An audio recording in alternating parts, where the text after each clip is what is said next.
Avant sa mort, l'ancien président Lyndon Johnson accorda une interview filmée de 3 heures à un journaliste très connu de la télévision. Le 2 mai 1970, lorsque cette interview fut diffusée sur une chaîne nationale, il y fut indiqué que certains passages avaient été supprimés à la demande du président Johnson. Il a été établi que, dans le passage censuré, Johnson avait exprimé des doutes sur les conclusions selon lesquelles Lee Harvey Oswald avait agi seul et que, en fait, il soupçonnait qu'une conspiration était à l'origine de l'assassinat de John Kennedy.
Jamais encore dans l'histoire des États-Unis, un pouvoir politique aussi énorme n'a été ainsi concentré entre les mains d'une seule famille.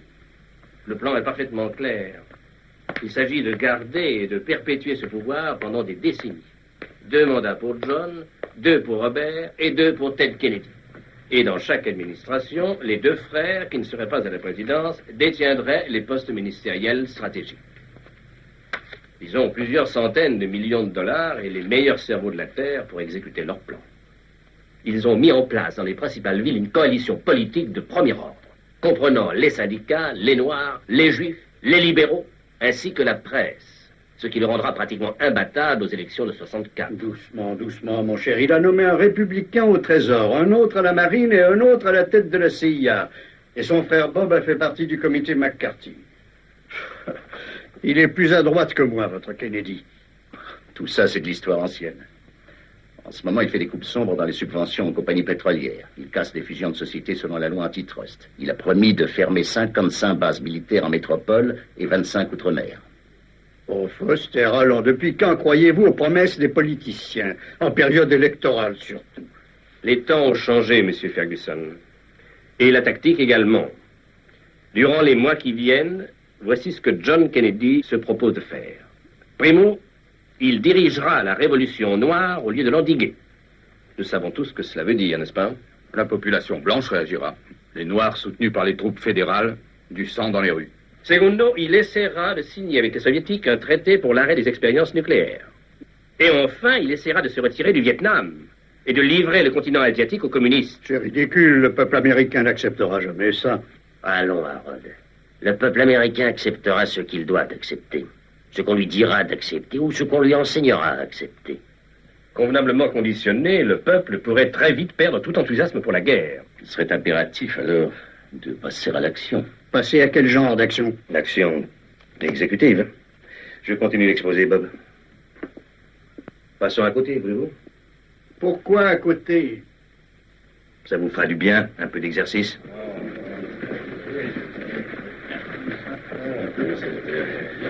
Mais non, j'ai le cœur tout à fait normal.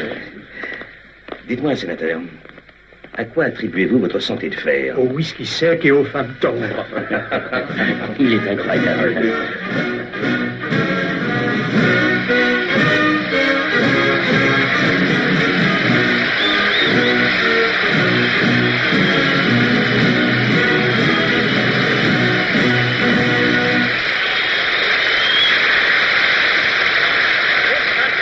Ce pays n'a pas été bâti par des hommes figés dans leur propre communauté et attachés à leur intérêt personnel. Il a été bâti par des hommes pour qui le changement, c'est le progrès. Et le progrès, c'est le bien-être de notre peuple. C'est cela qui fait la grandeur de ce pays.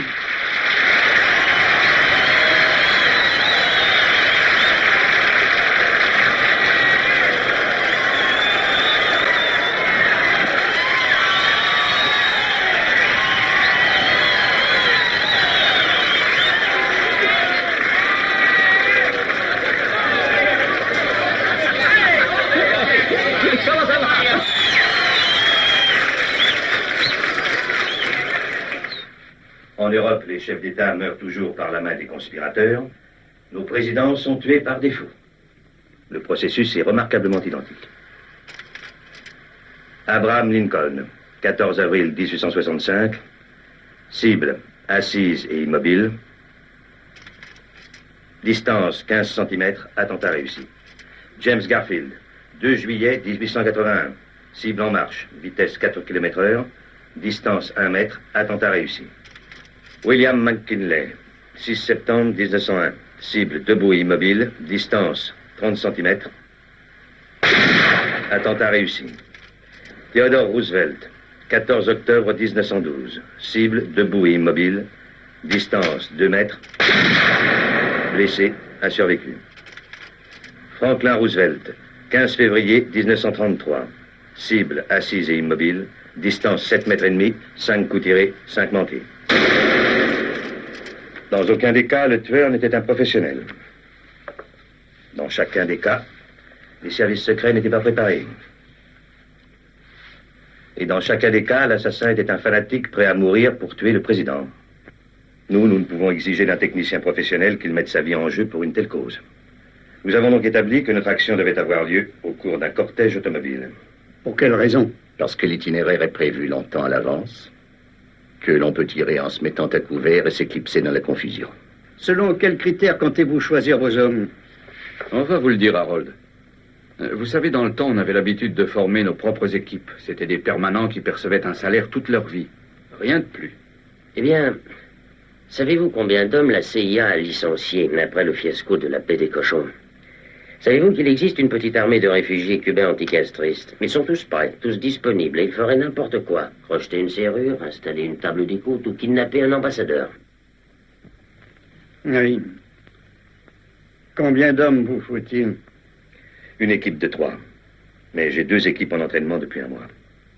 Pourquoi faire 2? L'une sera choisie pour l'action directe, l'autre pour le soutien et le repli. Ce sont des hommes que j'ai déjà employés. Ils sont rapides, sérieux, professionnels. Il n'est pas question qu'un homme seul tire à longue distance sur une cible mouvante. Même avec 2 hommes, nous avons un pourcentage d'échec trop grand. La seule possibilité réside en un tir triangulaire exécuté par 3 fusils. 2 tirant pendant que la cible s'éloigne. Et le 3e pendant qu'elle avance.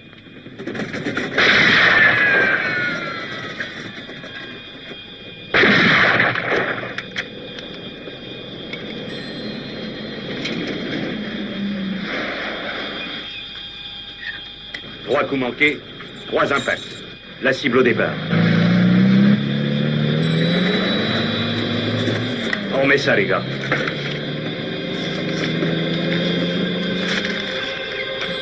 Envoyez la cible.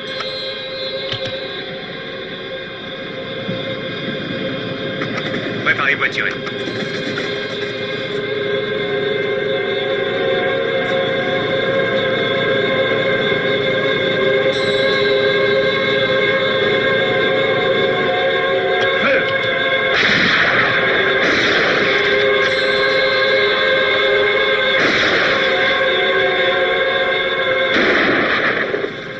Il y a en ce moment dans le pays un climat de violence.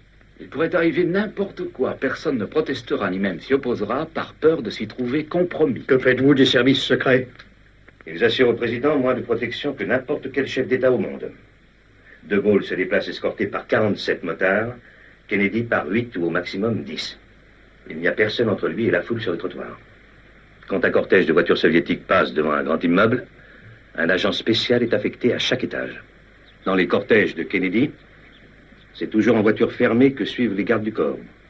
Ils ne voient strictement rien. Et ils sont payés moins que ceux du FBI. Ils ne s'exercent au tir que 2 fois par an. Et on les emploie souvent comme garçons de course pour la Maison-Blanche. Le plus clair de leur renseignement parvient d'autres services. Autrement dit, ils ne savent pas grand-chose. Le FBI ne les lâche pas facilement.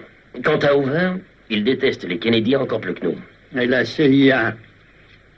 Après l'affaire de la baie des Cochons, son directeur a été obligé de démissionner. Depuis, la CIA manifeste une amertume aiguë. Est-ce que vous insinuez que les responsables de la CIA et du FBI vont prêter la main à ce projet? Non. Jimmy, combien de services de renseignement y a-t-il dans l'administration, selon vous? Il y a 15, peut-être 17. Et d'après vous, combien de sociétés privées servent de façade aux enquêteurs officiels? Beaucoup plus, peut-être 300 ou 400. Y compris 6 ou 7 qui vous appartiennent. Ce qu'une agence ne peut faire sans se compromettre peut s'avérer très simple pour une autre dans le même secteur. Vous voyez donc, en fait, il existe beaucoup moins de secrets que les gens du dehors l'imaginent. Oui, je crois que j'ai compris. Et même lorsqu'un opérateur quitte le service public, il a toujours des relations suivies avec les diverses agences de renseignement pour qui il a travaillé. Oui, je vois très bien. Ce sont ces relations suivies, justement, qui lui donnent accès à des informations. Parce qu'on lui fait confiance, il les reçoit. C'est ainsi que nous recevons les nôtres. Oui? Oh, Charlie. Intéressant. Oui? Oui, bien sûr, il faudra étudier la question. Oui. Merci infiniment. Pas de quoi. Au revoir. Notre plan doit masquer toute hypothèse d'une conspiration. Ça est indispensable. Et nous payons des agents du CIA et du FBI dans ce but. Ils devront nier et combattre l'idée d'une conspiration jusqu'à leur dernier souffle. Ils mettront tout ça sur le dos d'un pauvre détraqué mental qui aurait agi seul. Qui est ce détraqué mental? Nous pouvons le trouver. Charlie McCadden a téléphoné d'El Paso. Le gouverneur Connally vient de quitter le président. Ils se sont mis d'accord sur un pèlerinage politique qu'ils feraient tous les deux au Texas pour récolter des voix à droite, probablement à la fin de l'été. Il devrait y avoir un meilleur moyen de régler ce genre d'affaires. Avez-vous étudié de près la vie privée de notre homme? À fond. Vous n'avez rien trouvé sur le plan politique? Harold, excusez-moi, mais nous avons dépassé ce stade. Si nous avions un moyen de le discréditer, croyez-moi, nous l'aurions employé. Messieurs, il se fait tard. Eh bien, pour l'instant, messieurs, je suis loin d'être convaincu. Oh, je suis d'accord avec vous sur le fait que le salut du pays vaut n'importe quelle vie humaine, même celle du président. Mais personnellement, si j'ai un conseil à vous donner, je vous dirais d'attendre. Je vous accompagne. Harold. Harold? Peu avant que je ne reprenne la transjordanienne, mes propres agents de renseignement ont dû éliminer une certaine opposition. Je comprends ce genre d'entreprise, mais je les trouve désagréables. Elles ne sont tolérables que si elles sont nécessaires et parfois permises à la seule condition qu'elles réussissent. Bonsoir.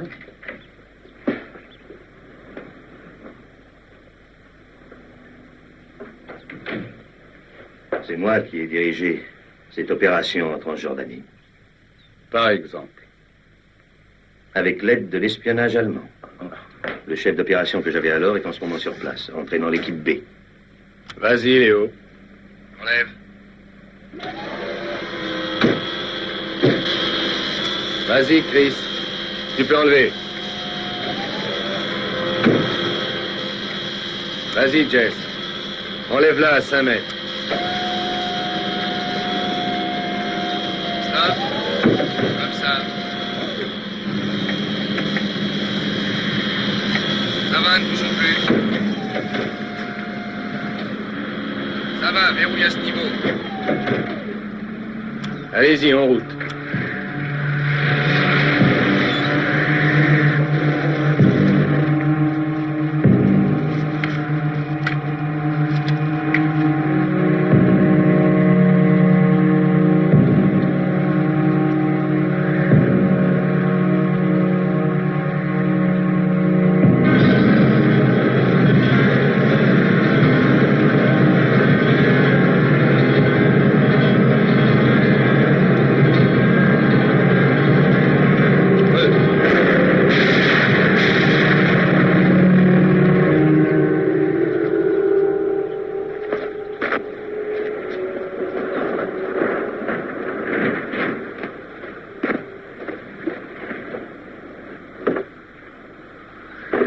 J'ai 3 impacts sur la cible.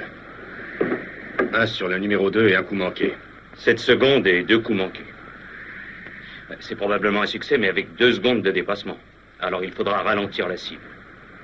Avec le meilleur fusil de précision du monde, nous aurons toujours 6 cm d'écart de chaque côté tous les 100 mètres. À 30 km/h, c'est beaucoup. Hey. Allons boire un coup.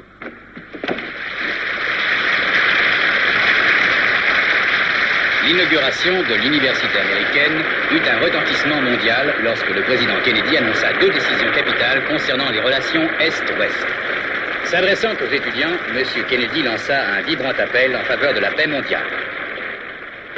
Le président Khrouchtchev, le Premier ministre Macmillan et moi sommes convenus que des discussions à un haut niveau auront lieu incessamment à Moscou en vue d'un accord rapide sur les termes d'un traité pour l'arrêt des essais nucléaires. Je déclare que les États-Unis s'abstiendront désormais d'effectuer des essais nucléaires dans l'atmosphère, tant que les autres nations feront de même. Cette génération d'Américains en a assez, en a plus qu'assez de la guerre, de la haine et de l'oppression.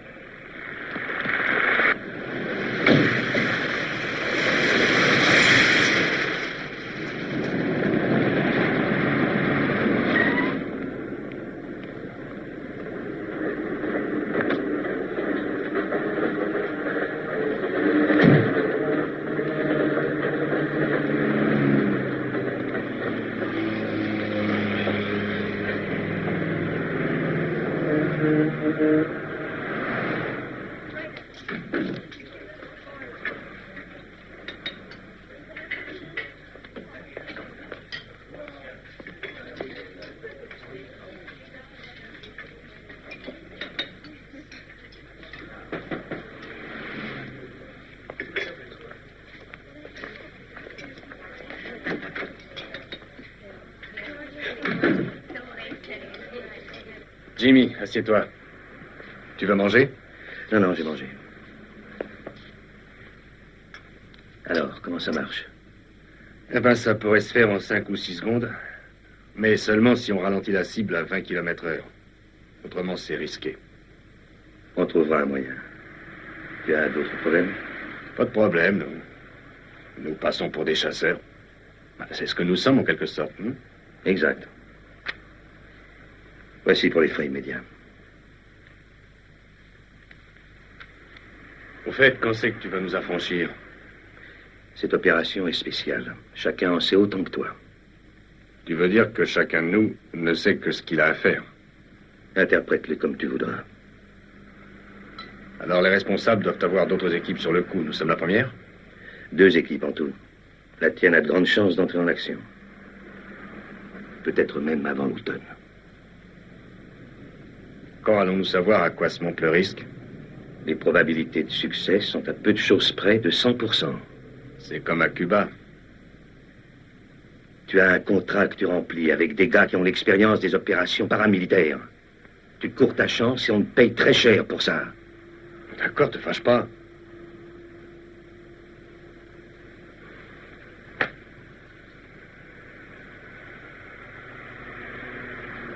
Il y a une chose que je peux te dire. La couverture a été mise au point de façon parfaite. Chaque membre des 2 équipes sera sorti du pays dans les 36 heures. Nouveau passeport, nouvelle identité. Plus 25 000 $ chacun comme argent de poche. Continue. Tu m'intéresses. Vous resterez à l'étranger pendant 2 ans. Vous recevrez 25 000 $ par an par la Suisse pendant les 5 années suivantes. Chacun de nous? J'ai dit chaque membre des équipes prenant part à l'opération.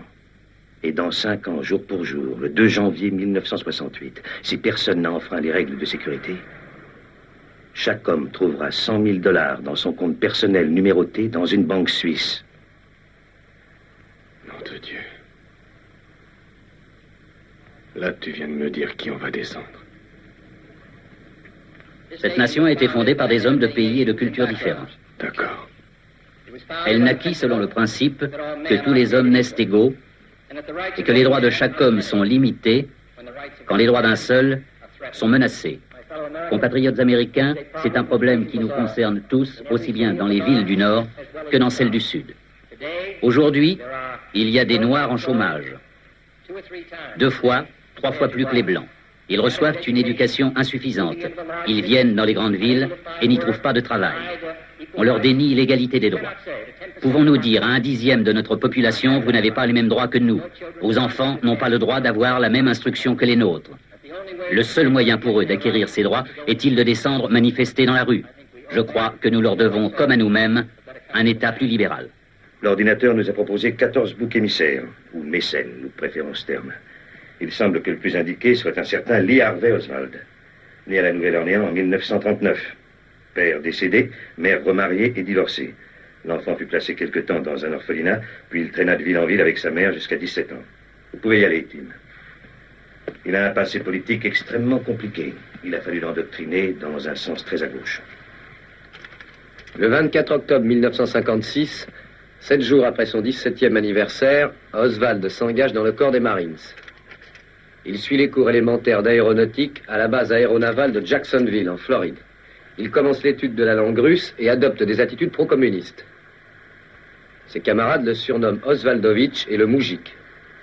Chez les Marines. Ah, je n'en crois rien. On préparait une couverture pour lui. Le contre-espionnage naval? Ça, ou alors la CIA. Continuez, Tim.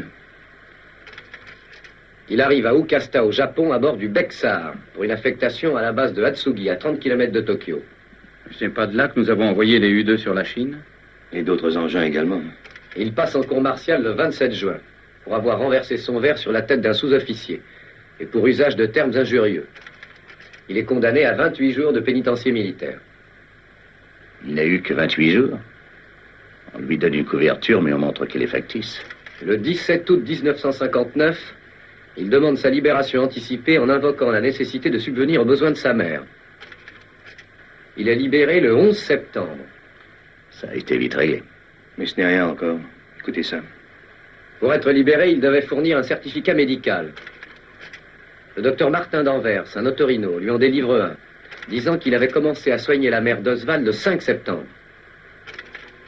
Bien que sa lettre ait été datée du 3 septembre. Bon Dieu, c'est pas croyable. Le même jour, 4 septembre, Oswald demande et obtient un passeport.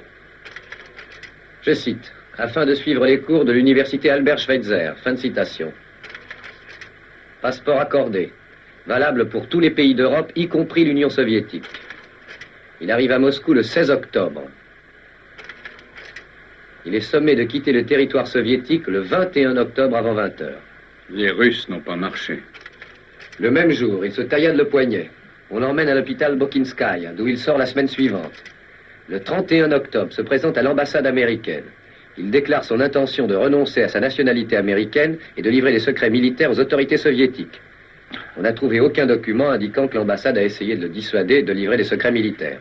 Combien connaissait-il exactement? L'emplacement de nos bases de long de la côte ouest, les fréquences radio de toutes nos escadrilles, tous les signaux de code tactique, les effectifs des escadrilles, les types et les numéros des appareils en service, les noms des officiers et commandants, et le code authentique utilisé dans l'entrée et la sortie de la zone ADIZ en radio et en radar.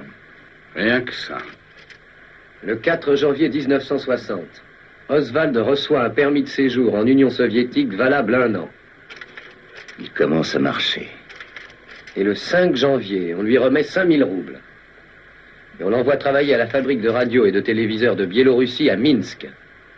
Ils ont marché. En 1961, il envoie une série de lettres à l'ambassade au sujet d'un éventuel retour aux États-Unis. Quand est-ce que Powers a été descendu avec son U-2? Le 1er mai 60. Oswald était en Russie, mais le rapport n'est pas certain. Ils avaient repéré nos U-2 depuis longtemps. Merci, Tim, je prends la suite. Bien, monsieur. Le 17 mars, il rencontre une jeune femme, licenciée en pharmacie. 6 semaines plus tard, il se marie.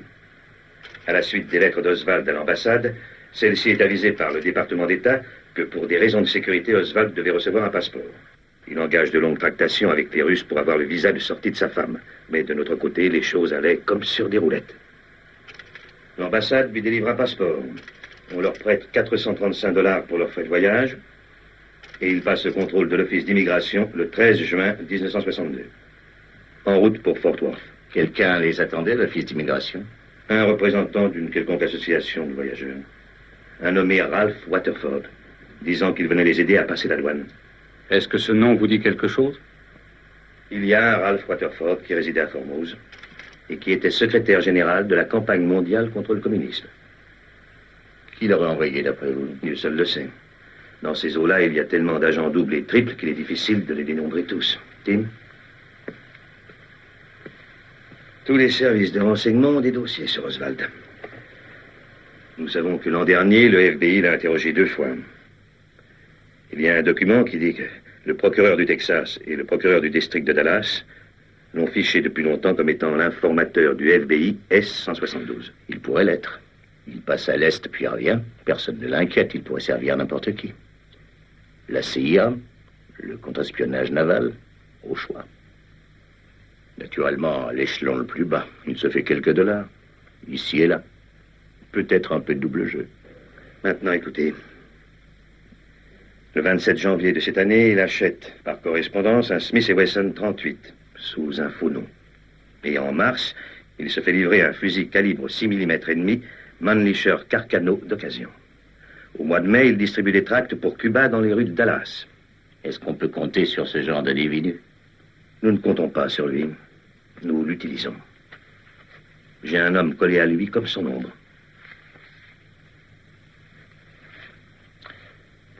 Sortons un instant.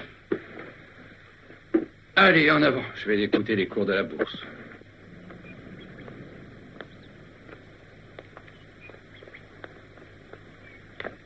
Le vrai problème, mon cher Jim, c'est que dans 20 ans, il y aura à peu près 7 milliards d'êtres humains sur notre planète.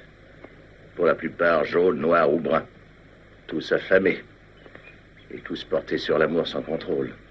Leurs légions viendront bientôt se déverser en Europe et en Amérique du Nord. D'où le Vietnam. Un engagement total là-bas nous assurera pour des décennies le contrôle de l'Asie du Sud. Avec un planning approprié, nous pourrons réduire la population mondiale à 550 millions d'ici à la fin du siècle. Je connais la question. J'ai étudié les chiffres. À nous entendre, on croirait des dieux lisant le livre du jugement dernier. Il faut bien que quelqu'un s'en occupe. D'abord, les nations en cause ne s'en trouveront que mieux. Ensuite, les techniques mises au point là-bas pourront servir à réduire le surplus de nos propres populations. Noirs, portoricains, mexico-américains, miséreux de race blanche, et ainsi de suite.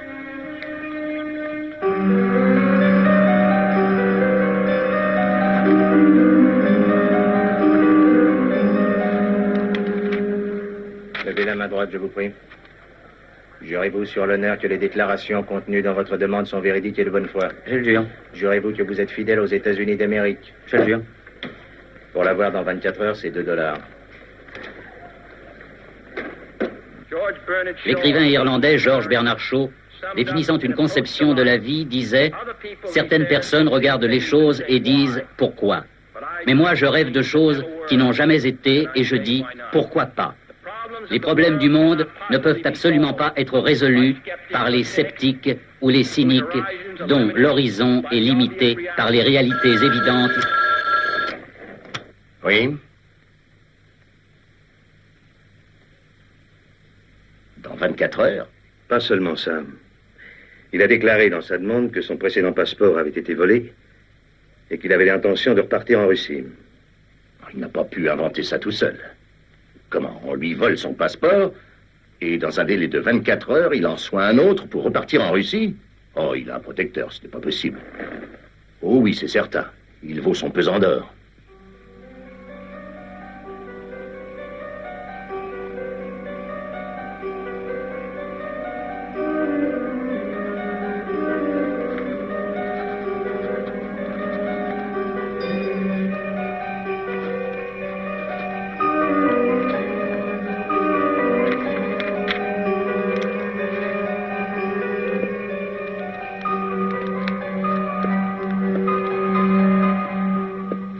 Nous appelons ça notre processus de cubanisation.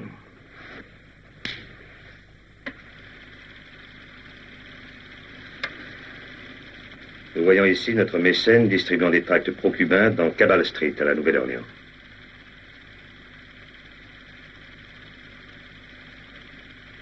Qui est son compagnon? Embauché dans un bureau de placement, $2 de l'heure. Nous avons répété le processus 4 fois durant ces 10 derniers jours. Sur les tracts, il y a une adresse, le 611 Carp Street, l'immeuble d'Howard Grimm. Vous vous souvenez de lui? Agent spécial responsable du FBI à Chicago. On s'est servi de lui en 61 dans l'achat de matériel pour nos amis cubains. Grimm a un bureau dans l'immeuble même. Est-ce bien prudent? Aucune importance.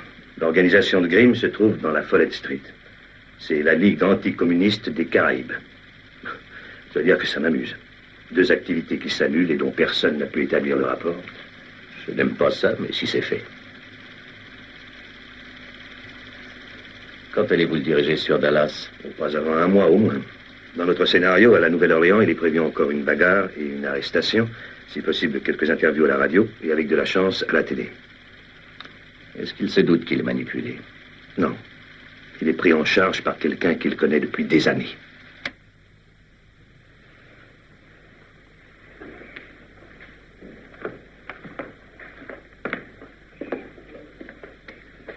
Vous avez des nouvelles du vieux? Pas encore. On peut y aller sans lui? Difficile à dire. Très difficile. Il me semble que nous devons avancer dans l'espoir que Kennedy fera un pas dans notre direction. Merci. Un peu d'eau seulement.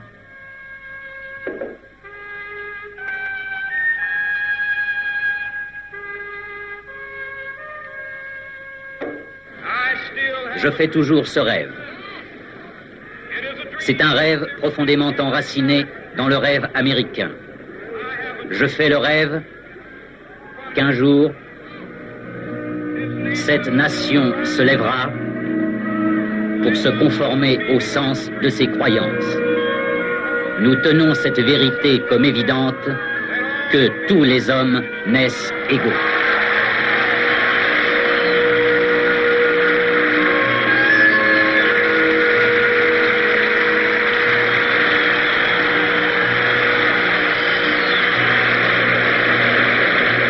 Je fais le rêve que mes 4 enfants vivront un jour dans un pays où ils ne seront pas jugés selon la couleur de leur peau, mais selon la valeur de leur caractère. Je fais ce rêve aujourd'hui.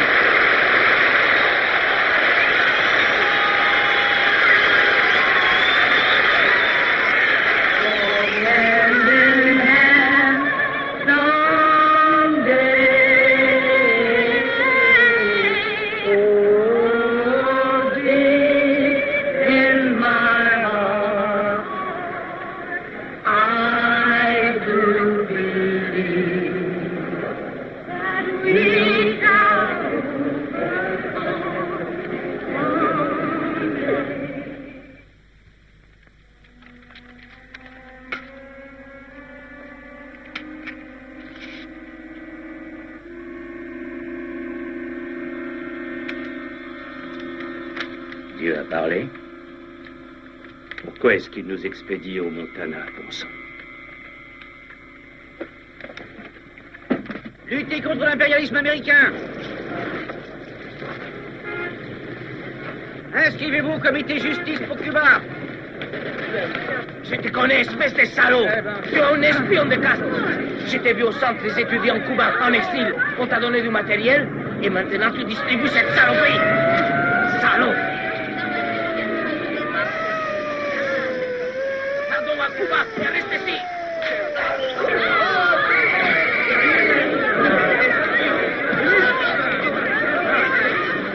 Allez, emmenez-le.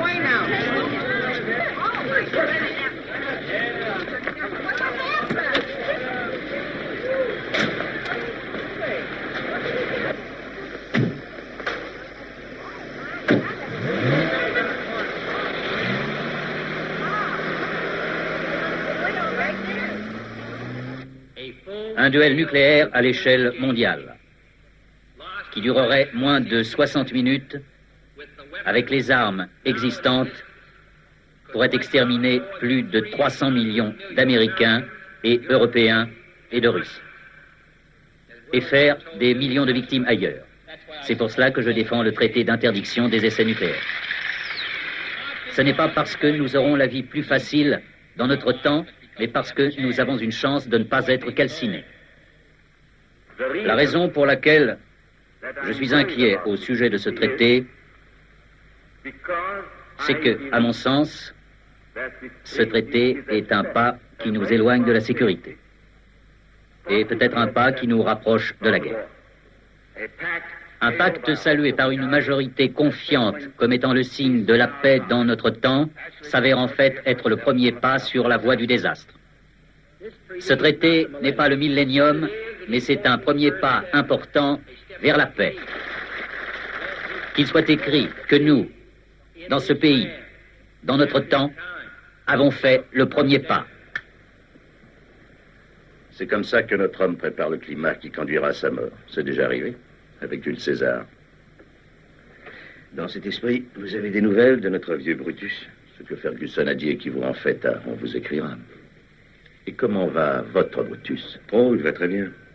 Il s'occupe d'un comité justice pour Cuba qui n'existe que dans sa tête. Il écrit des lettres au Parti communiste à New York. Et après cette fameuse bagarre, il a demandé qu'un homme du FBI vienne le voir. Quand sera-t-il à Dallas? Entre le 3 et le 5 octobre. Sa femme y est déjà. Elle vit chez des amis en dehors de la ville. Pourquoi attendre aussi longtemps? Eh bien, il veut se rendre à Mexico. Il espère avoir un visa pour aller à Cuba. C'est vous qui l'y envoyez? Non.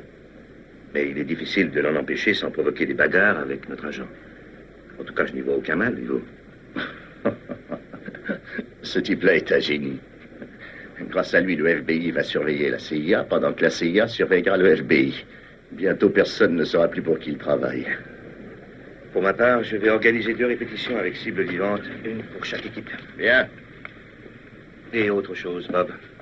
Cette opération terminée, je me retire. Oui, je comprends. Il nous arrive parfois d'avoir les nerfs qui flanchent. Autrement, on serait tous à foutre à la poubelle.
Georges, dans un de ces négatifs, tu l'as un peu assombri. Oui, je sais.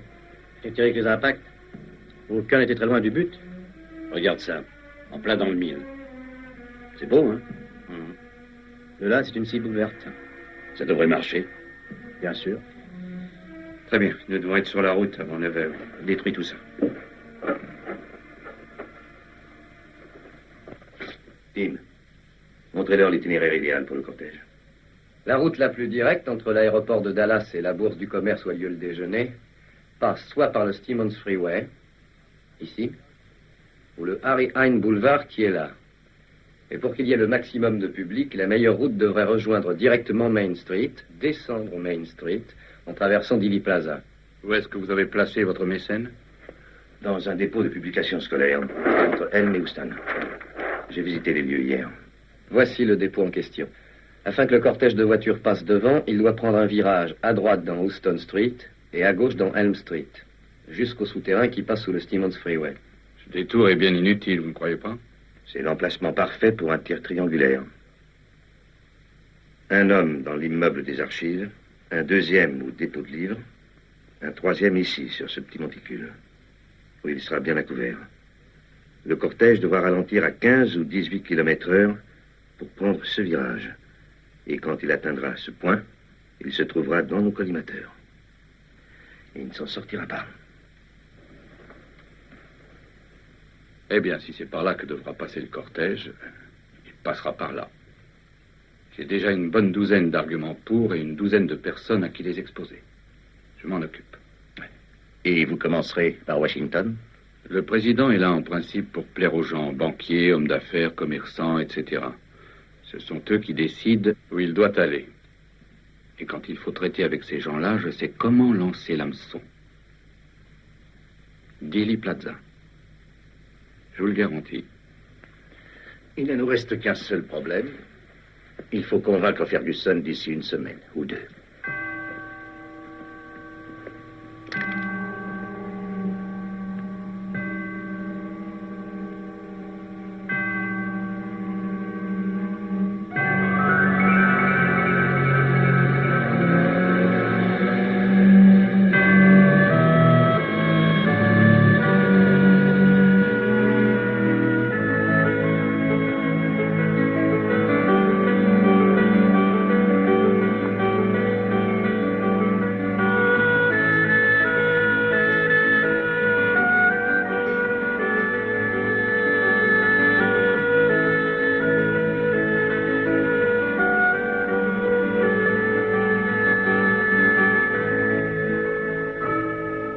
À Saïgon, la situation est explosive. Des émeutes éclatent un peu partout.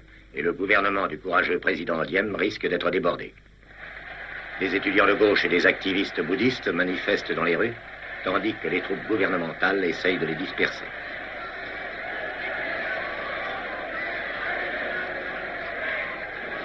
Un autre moine bouddhiste s'est suicidé par le feu. Que fait donc notre président pour aider M. Diem? À vous, Washington. Pensez-vous accélérer le retrait des troupes américaines du Vietnam? Vous savez qu'à leur retour, M. McNamara et le général Taylor ont annoncé qu'il faut s'attendre à ce que des milliers d'hommes soient retirés du Sud-Vietnam avant la fin de l'année. Nous apprenons de sources bien informées que le président se prépare à rapatrier la totalité du corps expéditionnaire américain du Sud-Est asiatique en 1965. Une région vitale qui inévitablement tombera entre les mains des communistes. Si notre président fait admettre son point de vue, si on renonce... Oui, Robert, c'est assez évident. Je suis tout à fait d'accord avec vous. Bien sûr, vous pouvez y aller. Il est à craindre que nous...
9, verset 1.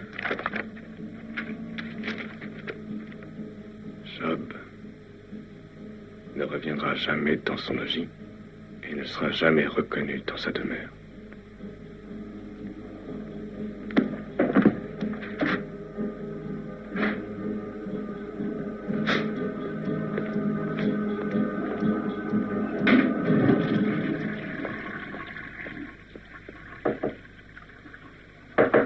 Chris. Quoi? Ouvre un instant. Je suis pas seul, il y a quelqu'un. Bon, alors sors, j'en ai pour 1 minute.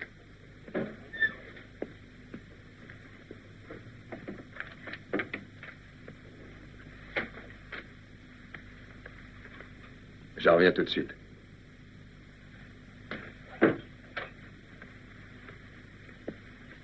Quoi? Ferme la porte. T'as reçu un message? Oui, c'est le message. T'es sûr? Préviens les autres et fais ta valise. Bien. Nous avons pris ce film à la Nouvelle-Orléans. C'est une interview télévisée d'Oswald après l'incident des tracts procastristes. Tu peux dire ce que tu veux, on s'en fout. La seule chose qui compte, c'est que l'on se souvienne de toi. D'ici 1 semaine ou 2, il faut que sur ton signalement, les gens puissent dire « Oh oui, je l'ai vu, il était ici ». Tu comprends? Très bien. Il est tout aussi important qu'il apparaisse comme préparant son affaire. Il possède un fusil à lunettes, mais il ne s'en est jamais servi. Il n'est pas mauvais qu'on te voie chez un armurier. On te donnera un fusil identique au sien. Il faut aussi que l'on te voie sur un polygone de tir. Est-ce qu'on ne pourrait pas emprunter son fusil? C'est prévu, mais nous voulons être sûrs qu'il ne s'en apercevra pas. Allez, on va travailler un peu. Mais cela ne veut pas dire pour ça que je suis un communiste. Quelle est la différence? Bien, il y a une assez grande différence. Ainsi, il y a des partis communistes dans divers le marxisme comme au Ghana. Au Ghana. Certains pays ont certaines caractéristiques à un système socialiste comme en Grande-Bretagne. Médecine sociale. Ce sont là les différences qui existent entre un pays totalement communiste et certains pays des principes de base marxistes. Et dans votre comité Justice pour Cuba, qu'est-ce que vous voulez exactement? Nous voulons le retour des relations diplomatiques, touristiques et commerciales avec Cuba.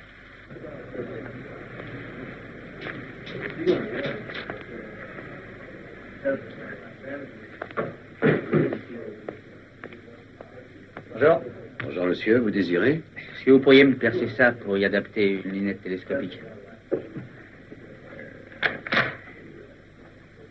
Oui, c'est possible. Combien de temps faudra-t-il? Je dois m'en servir ces jours-ci. Eh bien, il faut compter au moins 2 jours. Féa. À quel nom? Lee Harvey Oswald. Bien. Merci. 912, Martin Street. Irving. Garage. D'accord. Je te tiens au courant.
Chris.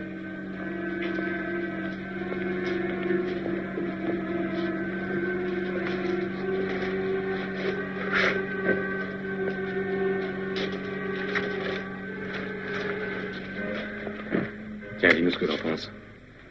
C'est un Mannlicher Carcano. Oh, bon Dieu. Les Italiens ne le fabriquent plus depuis 41. Ça fait 22 ans. Eh bien, on s'en va.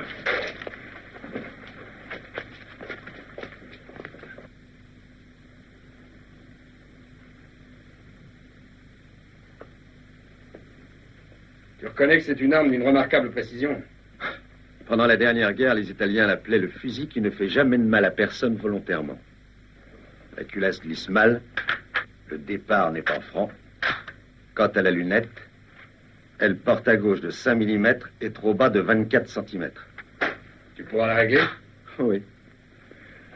Il me faudra quand même un peu d'entraînement avant le compte à rebours.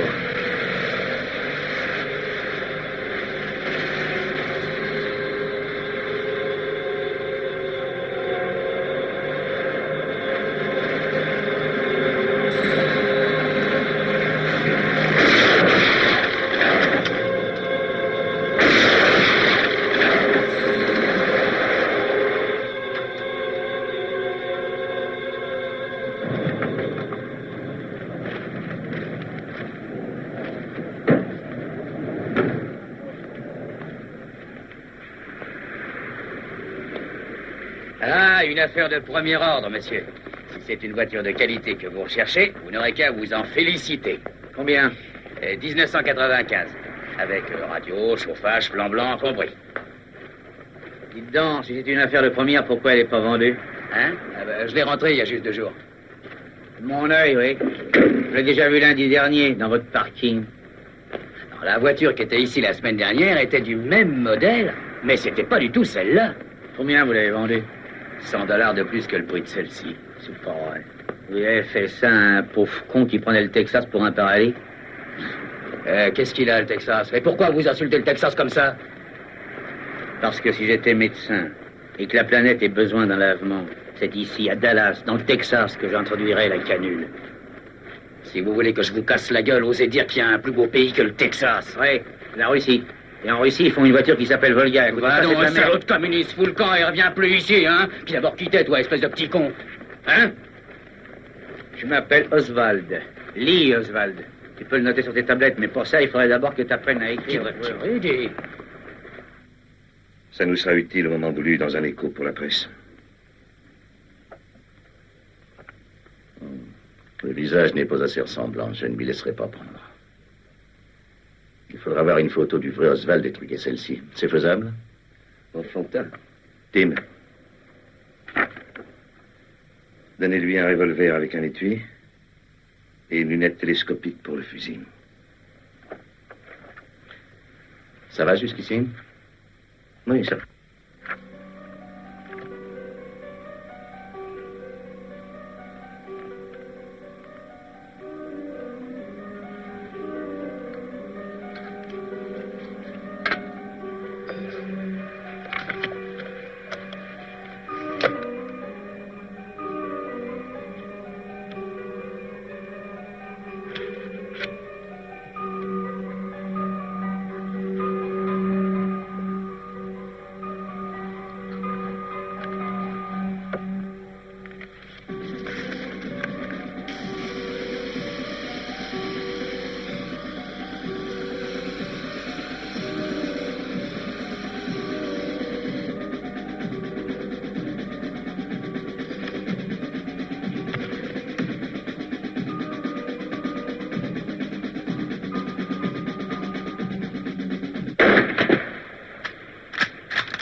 Dites, monsieur, vous êtes en train de tirer à côté. Vous tirez sur ma cible.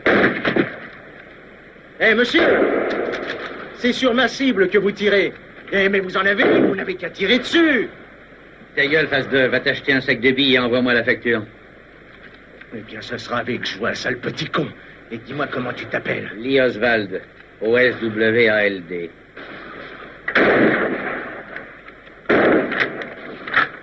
Hé, Ralph!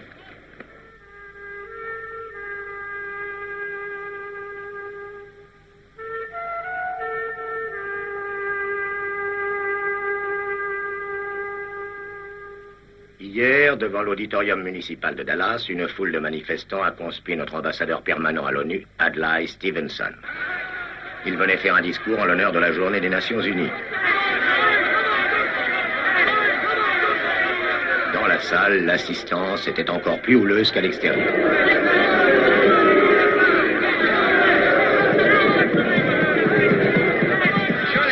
chers amis, ai-je besoin de venir de si loin pour enseigner la politesse au Texas?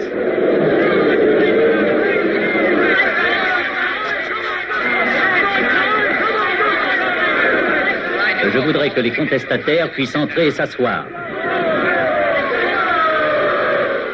Pour ma part, je crois au pardon des péchés et au rachat de l'ignorance. Stevenson a confié à quelques amis qu'il allait conseiller au président Kennedy d'annuler la visite qu'il doit faire prochainement à Dallas, parce qu'une vive hostilité semble régner dans cette ville.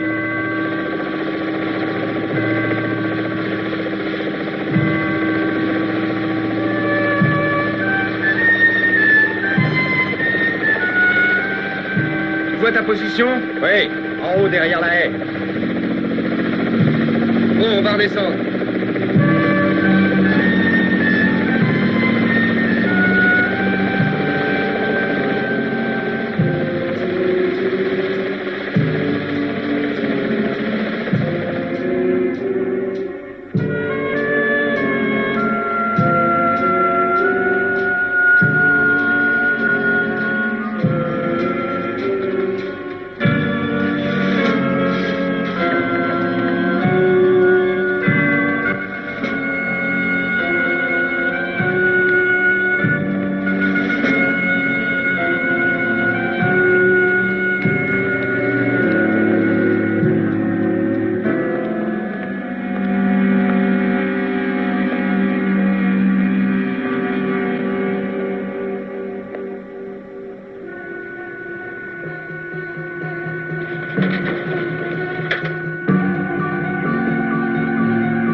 Le 22 novembre, les seuls membres du gouvernement demeurant à Washington seront McNamara et Robert Kennedy.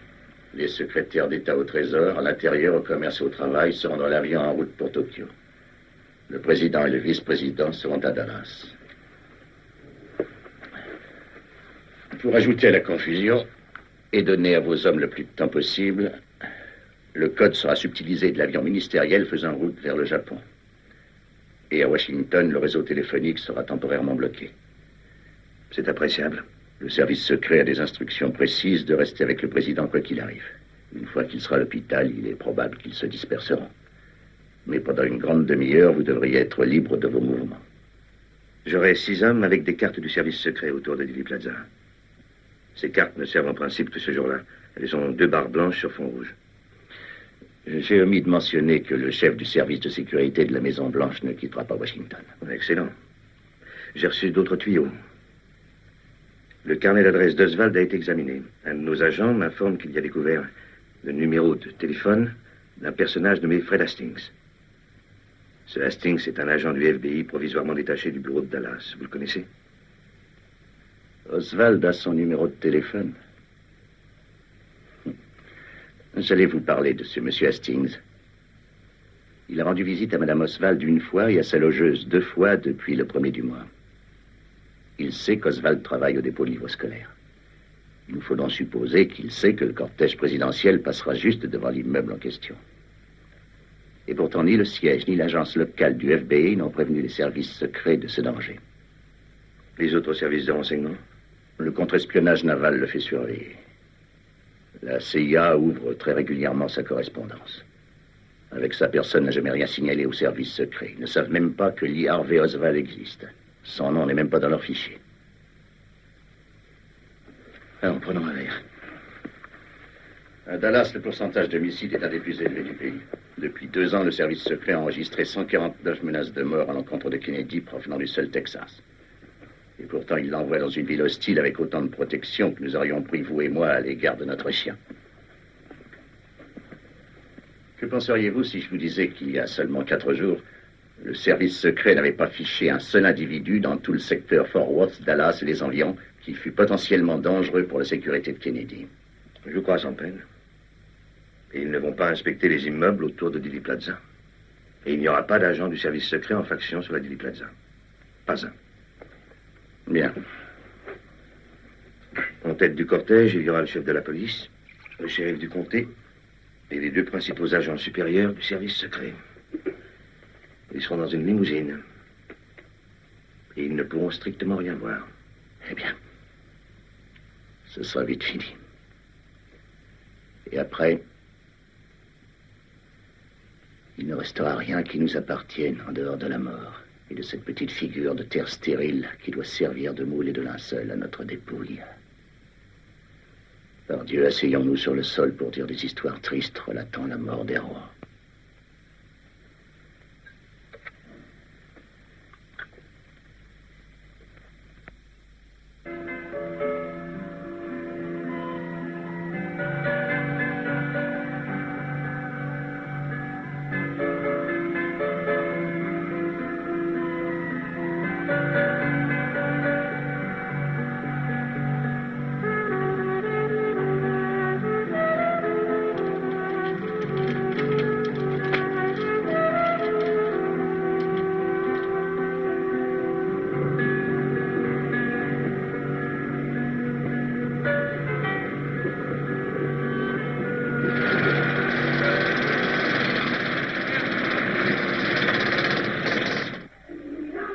Le président Kennedy reçoit un accueil extrêmement chaleureux ici à Fort Worth, la 3e étape de son circuit éclair du Texas. Après la réunion et le petit déjeuner à la chambre de commerce de la ville, le président et la première dame s'envoleront pour Dallas.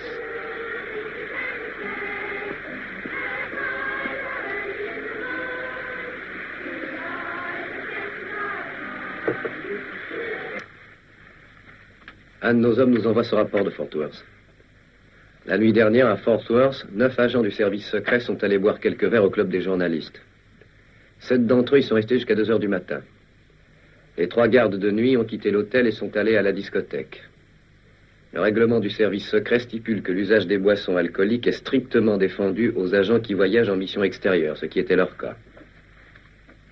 4 des 9 qui étaient en infraction hier soir ont de grandes responsabilités dans le cortège présidentiel.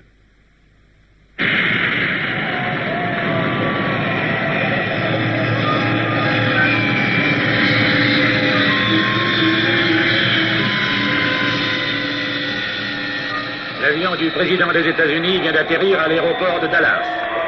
On peut voir le sigle sur le fuselage.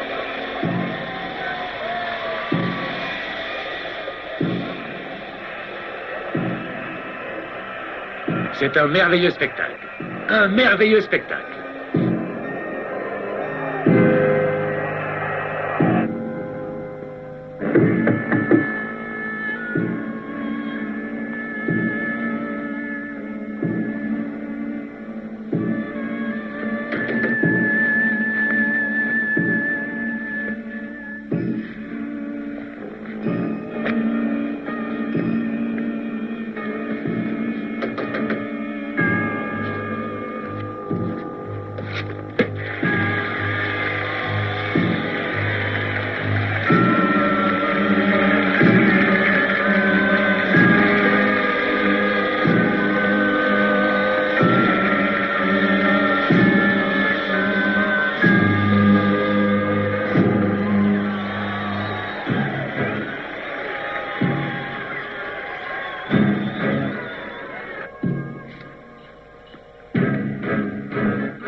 Hey, qu'est-ce que vous faites ici? Ah non, ça va, brigadier, ça va. Service secret. Service secret.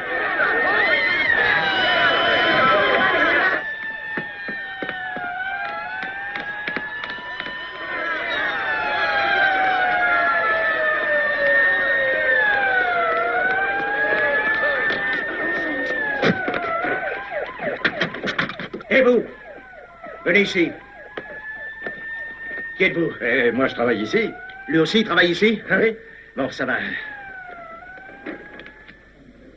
Nous arrivons à l'instant à l'hôpital Parkland et on peut difficilement dire ce qui s'y passe. Les visages reflètent la plus grande stupeur. La police tient tout le monde à distance.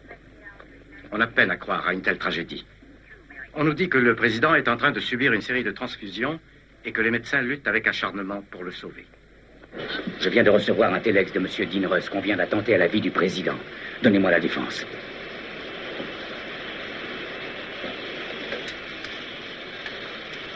Je ne comprends pas, le code a disparu. Allô? Allô? Le ministère de la Défense? Donnez-moi... Allô? Allô? Vous l'avez eu? Je n'ai pas de réponse, monsieur. Il n'y a pas de ligne. Veuillez nous excuser, nos lignes sont en dérangement. Veuillez nous excuser, nos lignes sont en dérangement. Veuillez nous excuser, nos lignes sont en dérangement. Veuillez nous excuser, nos lignes.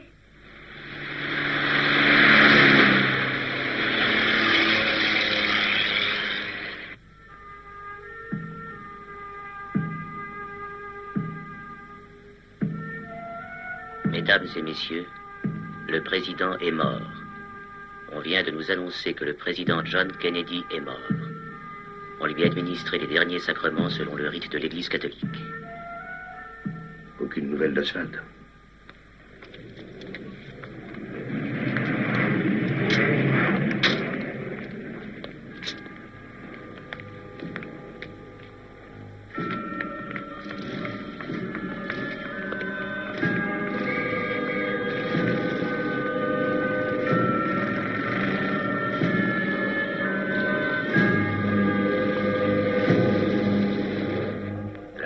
Vient d'arrêter un homme soupçonné d'avoir trempé dans l'assassinat du président Kennedy. Il aurait été appréhendé dans le quartier d'Oak Cliff après avoir abattu un officier de police.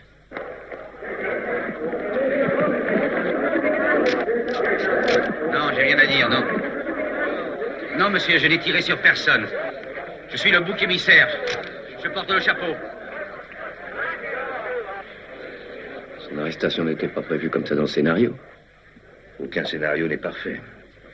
Il est probable qu'il s'est aperçu qu'on le manipulait.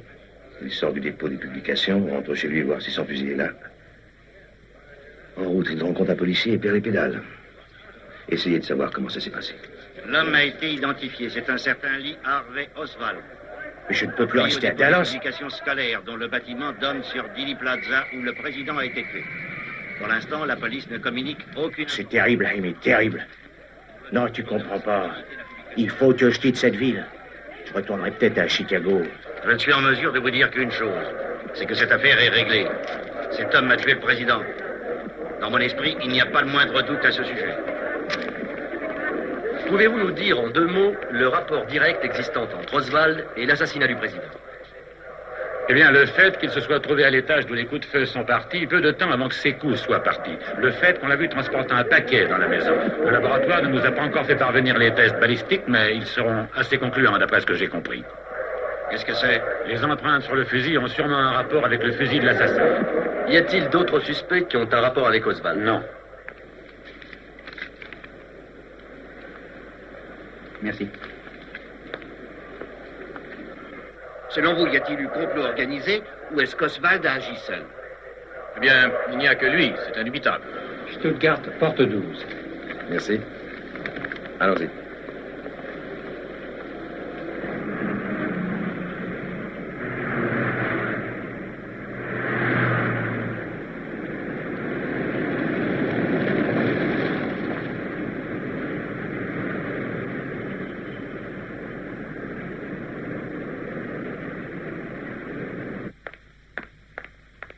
Jean? Mais pourquoi est-ce qu'il n'y a personne? Mais la boîte est fermée, t'as pas vu l'écriteau? Non, je suis entré par la porte de service. Qu'est-ce qu'il ne veut pas? Si tu ne vas pas, ben alors tu lis pas les journaux, puis tu seras toujours une pauvre conne. On a assassiné Kennedy cet après-midi. Je sais qu'on l'a assassiné, Jack, mais je vois pas pourquoi on fermerait. Parce que ça fait sérieux, voilà tout. Allez, fous le camp. Rentre chez toi. D'accord. Attends une minute.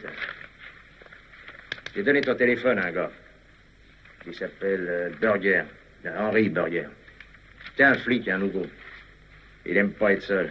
Mais il se peut qu'il t'appelle ce soir. Alors arrange-toi pour qu'il s'embête pas. Hein. D'accord. Il ne s'embêtera pas.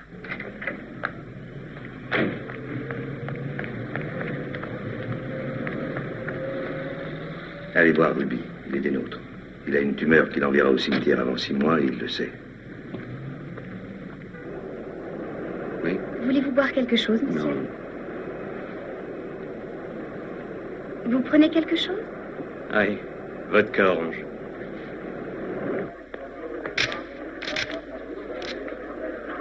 Je vous assure que je ne comprends pas cette situation. Personne ne m'a rien dit. On m'a rien dit, enfin, excepté que je suis accusé d'avoir abattu un officier de police.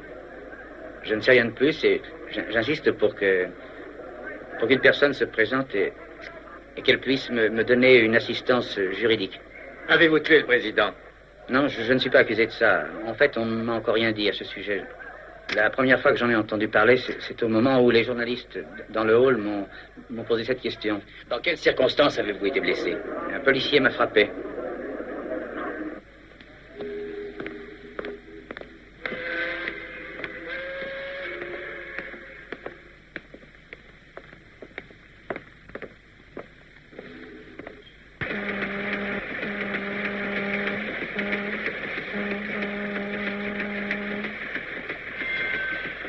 Ça va, toi? Pour quelqu'un qui a touché le gars à côté. Oui.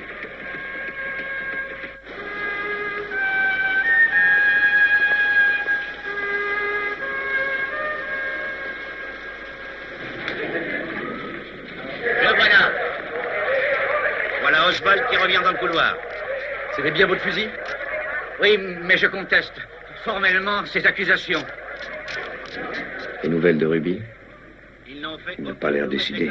Depuis leur premier communiqué. Il semble que la procédure suivie... Sergent Nelson, vous dites qu'Oswald a été interrogé hier à 4h30, exact. Et de nouveau à 6h20, exact. Et une nouvelle fois à 7h40. Au total, combien d'heures d'interrogatoire a-t-il subi? Je ne sais pas exactement, parce que je ne suis pas sûr de l'heure à laquelle s'est terminé le dernier interrogatoire. Avez-vous fait un enregistrement des interrogatoires? Ah non, aucun. Ont-ils été pris en sténotypie? Non, monsieur. Ont-ils été pris par une secrétaire, en sténo? Non, monsieur. Mais est-ce que le capitaine Fritz a donné son carnet de notes à recopier? Non, monsieur. Et pourquoi pas? Non, il n'avait pas pris de notes. Alors, vous n'avez pas de trace de ce qu'il a dit aux interrogatoires? Nous savons très bien ce qu'il a dit, pour l'essentiel, en tout cas. À quelle heure le faites-vous transférer à la prison du comté demain? Nous n'avons pas décidé de l'heure exacte du transfert, mais ne craignez rien, on vous informera en temps voulu. Comme on l'a toujours fait avec les journalistes, non?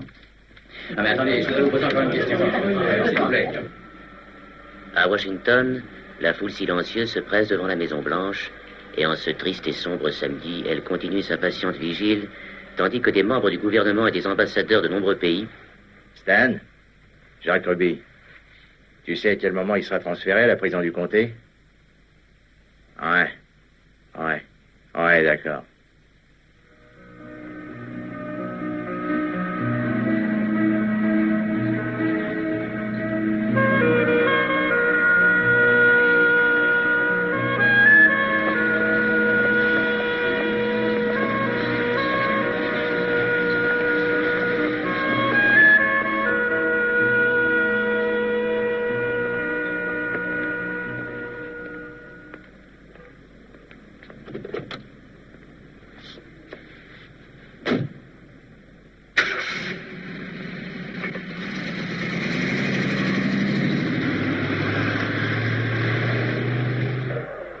D'après vous, quelles sont les raisons qui l'ont poussé à commettre cet acte? La seule chose qui me concerne, c'est de veiller à ce qu'il passe devant le juge d'instruction et je n'ai pas à savoir ni à m'interroger sur les raisons de son acte. Nous devons donner la preuve qu'il a tirée et je crois que nous l'avons donnée.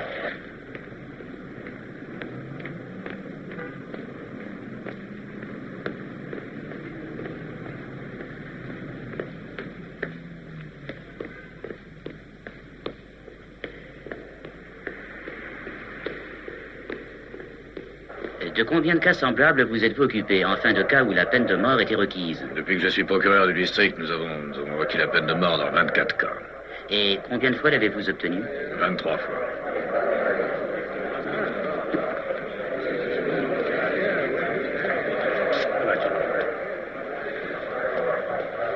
Ah, voilà Oswald.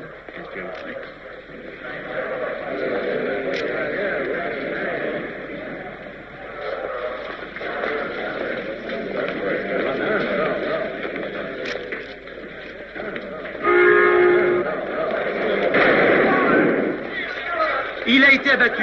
Il a été abattu. Lee Oswald a été abattu. Et voici l'homme responsable. Oh, l'affolement est total. Le désordre est indescriptible ici dans le sous-sol du commissariat de police de Dallas. Des inspecteurs brandissent leurs revolvers. Oswald a été abattu.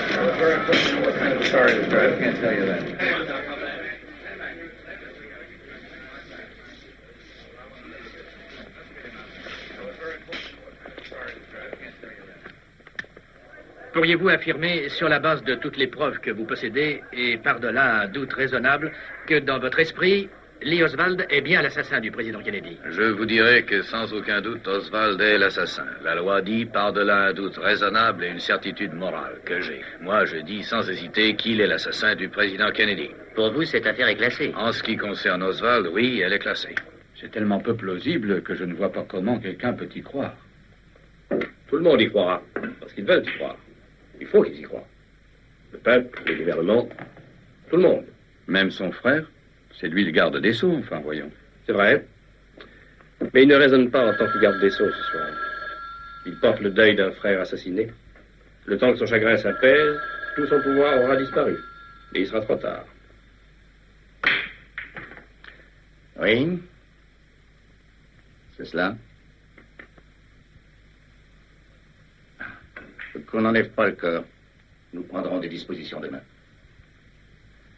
C'est cela, merci. C'était Tim. Jimmy Farrington. Une crise cardiaque.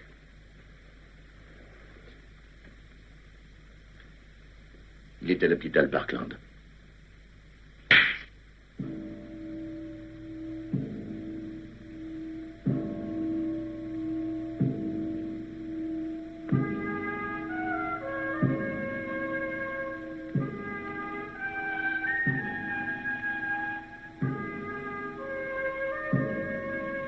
Durant les 3 années qui suivirent les meurtres du président Kennedy et de Lee Harvey Oswald, 18 témoins moururent. 6 par balle, 3 dans un accident de voiture, 2 se suicidèrent, 1 eut la gorge tranchée, 1 fut tué d'une manchette de karaté, 3 succombèrent à une crise cardiaque et 2 moururent de mort naturelle. Un actuaire d'assurance, engagé par le London Sunday Times, a calculé que le 22 novembre 1963, la probabilité de mort de ces témoins jusqu'au mois de février 1967 était de 1 à 100 000 milliards.